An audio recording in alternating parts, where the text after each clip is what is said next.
Alam nyo ba guys, ang pigar-pigar ay isa sa dinadayo dito sa Pangasinan bukod kasi sa on a budget na swak pa ito sa panlasa. Sa hindi pa nakakaalam guys, ang pigar-pigar ay isa sa delicacy dito sa Pangasinan na siguradong mapapawaw ka talaga. First time pala naming mag-service road guys, mula Sucat papuntang Pangasinan, bumiyahe kami ng mahigit 8 oras para makarating kami sa aming destination. Para matry naman namin guys kung ano ang pwedeng ma-experience sa service road. By the way guys, sa aming paglalakbay, nagpapultang pala kami ng gas mahigit 1,800 pesos. Sa pagbiyahe pala namin sa service road guys, bumili pala kami ng chicharon na mapapahala, oy ka talaga.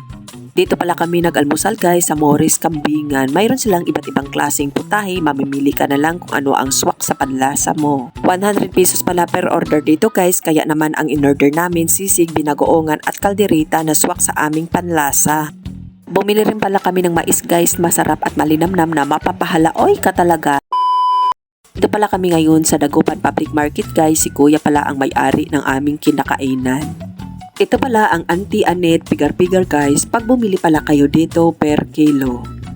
Nandiyan naman guys, napakaganda ng quality ng karni, 550 pala per kilo, kaya naman bumili kami ng 2.5 kilo. Sa Fresh of naman nila guys, siguradong sulit dahil pag na-serve sa'yo, siguradong mainit kaya mapapahala, oy ka talaga!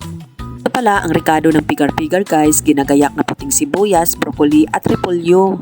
Biruin nyo naman guys, sila pala dalawang mag-asawa ni Kuya ang naghahandle mismo sa business nila, kaya naman sobrang tibay kaya mapapasana all ka na lang talaga. Mahigit 35 years na pala sila ditong nag-ooperate guys at 24/7 naman silang bukas dito, kaya naman mapapawaw ka talaga. Biruin nyo naman guys, kilo-kilo pala ang mabibita nila sa isang araw. Mababa ng 50. Sandaan. 100. Anong oras kayo dito magsimula kuya sa pagtinda? 24 hours. Kaya pala di nakapagtataka kung bakit dinadayo at maraming kumakain dito bukod kasi sa magaan sa bulsa, swak pa ito sa panlasa. By the way guys, pwede pala itong pampamilya, barkada at sa magjowa, kaya ano pang hinihintay mo, isama mo na sila para naman ma-experience nila. Pagluluto pala ng pigar-pigar guys, ilagay pala ang sariwang karne sa mainit na mantika at hintayin ito ng 25 minutes para ito ay lalambot. Katapos pala ng 25 minutes guys, ihalo mo ang ginayak na puting sibuyas, broccoli at repolyo. Kagandahan pala dito guys, nakakasigurado kang mainit at bagong luto ang iserve nila sa'yo, kaya naman siguradong sulit ang pagpunta mo dito.